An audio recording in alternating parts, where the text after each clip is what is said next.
Hello everybody and welcome back to the Mastermind series. I'm your host Tim Jordan, and today's episode is not just a showdown, it's a full funnel face-off. Today we've got three master marketers in the hot seat, and they're going head-to-head in a friendly 3-round face-off. Their challenge? Well, they've got 3 rounds, and they've got 1 product, and they've got to build the ultimate full funnel marketing plan. For this, a pet backpack with a window. Wow, that's a tough one. That's interesting. Now, round 1 is all about discoverability. So sellers, you've got to show us your best Amazon sponsored ads campaigns. So what combination of sponsored ads would you use? Since this product is so cute and so unique, I think it deserves some visibility through video ads. People aren't necessarily looking for a product like this, but once they see it in action, they will instantly want it. So I would spend about 50% of my budget on video ads, about 10% on display remarketing ads, and about 40% on sponsored product campaigns, targeting basic words related to pet carriers. I'd start by using MC Cloud to build competitive audience segments. Specifically, I'd exclude shoppers who purchased similar products in the past 30 days, and instead focus on those who showed interest but didn't convert. Another group I'd target people who bought kitten-related items in the past 180 days, but never purchased a cat backpack or any similar. So which targeting strategy would you apply? For sponsored brands, I will mainly run category targeting with price refinements. This will ensure that my ad is only shown to those shoppers that are viewing products similar in price to my product. I will also target specific ASINs of other sellers where I have a better chance of conversion, such as if my price is better or if I have better reviews. I'll also use a handful of long-tail keywords with the highest relevance. And I'll also proactively add negative keywords for other types of pets. Now for sponsored products, I will run a mix of manual and auto campaigns, but I will watch my budget and keep it tight. I think I use multi-track approach. First one, manual keywords. Hit the high volume terms like cat backpack and long tail variants. For the second one, maybe ASIN targeting.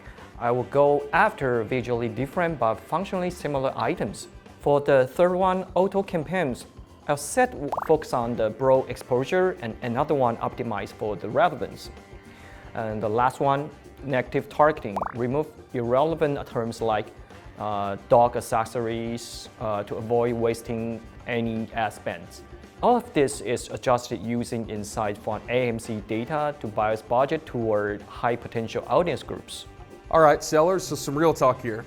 When it comes to placement modifiers, are you chasing top of search, or are you spreading your bets across the rest of search and product pages? My typical strategy is to have a 40% top of search multiplier and a 15% rest of search multiplier, and I keep my product pages multipliers to 0. This protects my ad efficiency while giving me maximum visibility on the top of search. But the most important thing is to regularly watch placement data and adjust your settings based on where you're seeing the maximum return on investment. I think top of search is my main focus, especially for high intense keywords early on. This helps building listing momentum and conversions, I think. At the same time, I allocate budget to specific product pages, especially for similar ASINs, to catch last mile conversions. All right, contestants, now tell me, do you apply the placement modifiers equally across all the campaigns? So for sponsored product campaigns, I typically apply placement modifiers to single keyword or single target campaigns only. The reason is that placement modifiers take effect at the campaign level. So if my campaign targets multiple keywords, each of them could have different levels of efficiency, which would make bid optimization quite hard. For sponsored brand campaigns with storefront landing pages, I tend to decrease the rest of search multipliers by 99%, as this prioritizes top of search, and this is great for awareness campaigns that do really well at the top of search. And for sponsored brand video campaigns that have product detail pages as their landing page, I let the algorithm decide the best mix of top and rest of search. I change placement setting based on my campaign goal. When I launch products, I focus on top of search with higher bids. It helps people discover the product. For ranking, I spread ads across top of search, product pages, and rest of search for balance. For marketing or brand protection, I keep bids low. The shopper already knows the brands, so I don't need so placements. Spending too much here may waste budget with significantly better results. All right, so contestants, tell our audience now, how do you monitor the performance by placement? Or when do you pull back, or when do you scale up? I monitor performance by tracking placement reports weekly. If a position, whether top of search, breadth of search, or product pages, show a high conversion rate and a strong ROAS, I scale the campaign by increasing the budget for that placement. Conversely, if costs rise while conversion decline, I reduce the placement modifier to optimize spend. All right, so this next one is a classic debate. When you're launching sponsored ads, do you promote the parent ASIN, pick your top performing child ASIN, or do you give each variation its own time and shine? That's a good one.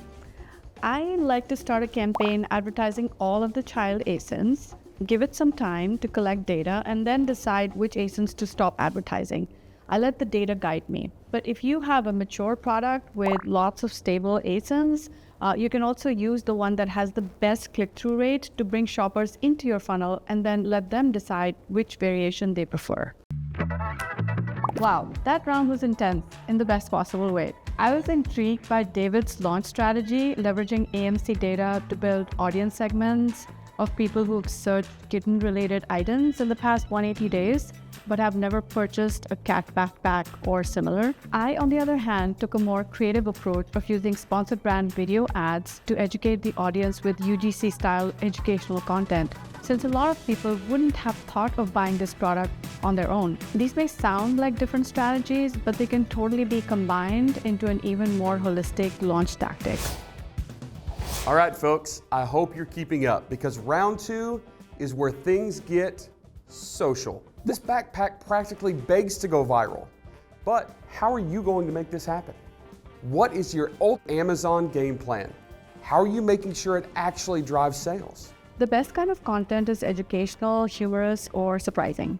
It needs to start with a hook that is intriguing for problem-unaware and problem-aware audiences. For audiences who are completely unaware of this product category, the goal would be to spark curiosity and create emotional appeal.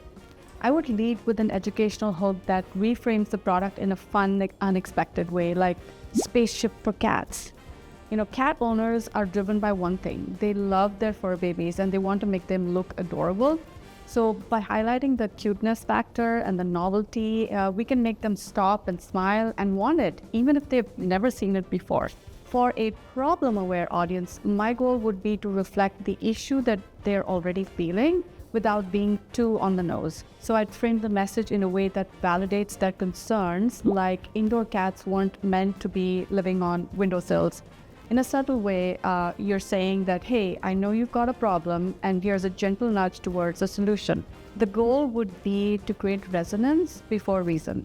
When I prep creators, I tell them to keep it real, not just funny, but useful. So the product in action, not just unboxings. So I need to ask about video ads. How would you run these for a cat backpack? The most important and accessible video type on Amazon is sponsored brands video. This is within the reach of every seller. So these are definitely some bold pieces of marketing plan and I love them. The cat is out of the bag. So now on to the algorithm. Reduce flow, yep, very tight. Tones was very sharp. Immediately grabbing, I kept mine minimal, so numbers looking fine, but something's off. All right, now it all comes down to this. How does your funnel flow? How do you guide a shopper from scrolling to buying? I'm gonna give you this clipboard and I'm gonna give you 20 seconds to draw out your ideal funnel.